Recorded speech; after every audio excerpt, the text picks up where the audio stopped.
Everyone recognizes that if a person or a book could accurately predict the future and be correct every single time, not 50%, not 75%, but 100% of the time, then that person or that book would have to have divine help. That is superhuman. Humans just cannot do that. Is there a book that does accurately predict the future and get it right 100% of the time? Yes, there is. It's called the Bible, and it contains scores of amazing prophecies that prove it to be from God. Let's quickly look at 5 of these prophecies. Number 1, the fall of Tyre.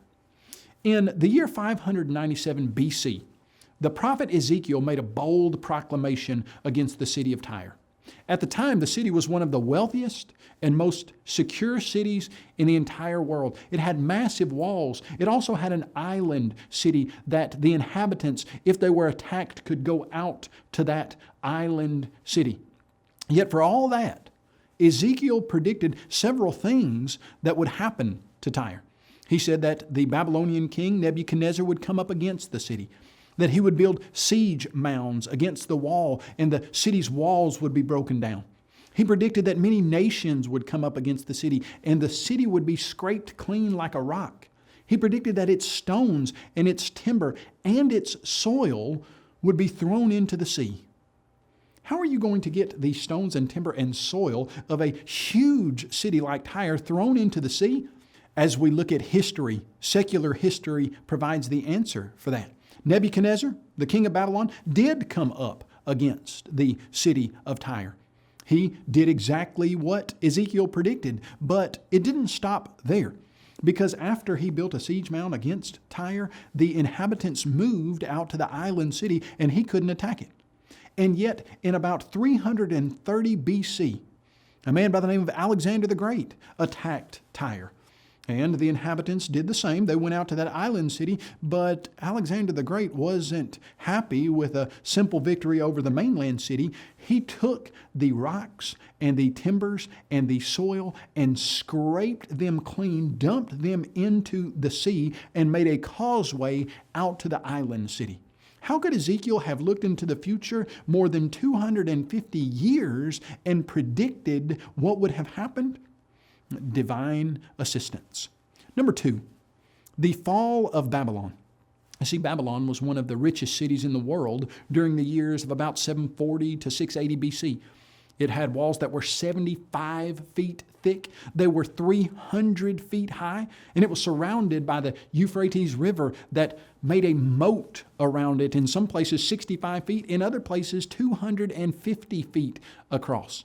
And yet, the prophets in the Bible, Jeremiah and Isaiah, they prophesied that God would raise and cause to come up against Babylon an assembly of great nations.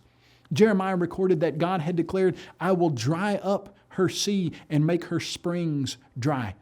And the prophet foretold that a drought would come against her waters and they would be dried up, for the land is a land of carved images.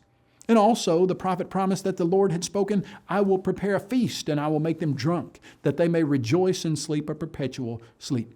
Now, interestingly, secular history validates this prophecy. It shows us that the Euphrates River went under the city of Babylon, and yet Cyrus, the king of the Medes and the Persians, redirected the river and caused it to go into a basin, and he marched his troops under the wall of Babylon. And incidentally, the Babylonians were drunk and feasting when that happened. God dried up the waters of Babylon, and they were drunk and slept a perpetual sleep. Number 3, messianic prophecies.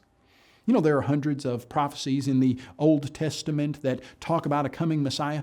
They talk about how that Messiah is going to live, where he will be born, how he will die, how he will be buried, and the things that he would do in his life, like riding a donkey into the city of Jerusalem. And some of them were written 1,000 years before Christ came, and yet in every single instance, Jesus Christ fulfilled those prophecies to the letter. So much so that in Luke chapter 24, verse 27, Jesus taught his disciples, beginning at Moses and all the prophets, He expounded to them in all the scriptures the things concerning himself. Number 4, the fall of Jerusalem. In Luke chapter 21, verse 20, Jesus said to his apostles, "But when you see Jerusalem surrounded by armies, then know that its desolation is near." In Matthew 24, 1 and 2, then Jesus went out and departed from the temple, and his disciples came to him to show him the buildings of the temple. And Jesus said to them, "Do you not see all these things? Assuredly I say to you, not one stone shall be left upon another that shall not be thrown down." Jesus made these comments in about AD 30 or 33. And yet, for another 40 years or so, nothing happened of a remarkable nature of destruction to the city of Jerusalem. But in AD 70, the Roman army under the command of Titus, who later would become the emperor, destroyed Jerusalem in an event that is marked as one of the most destructive events in all of ancient history, exactly like Jesus Christ had predicted. Number 5, the reign of Cyrus. Isaiah wrote his prophecy in about 720 BC. In his book, he made a bold prediction that the great nation of Babylon would fall. He further specified that it would be destroyed by the Medes and the Persians, and then he narrowed the target and predicted that a king named Cyrus would be the man to conquer the city and the nation. Now, the interesting aspect of this prophecy was that it occurred almost 150 years before Cyrus ever even existed. Isaiah called him out by name.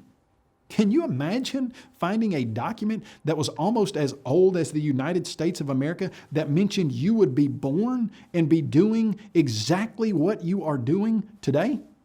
That's amazing. When we look at the Bible and we see the amazing, historically accurate, documented, predictive prophecy, we're forced to the conclusion that the Bible is God's Word.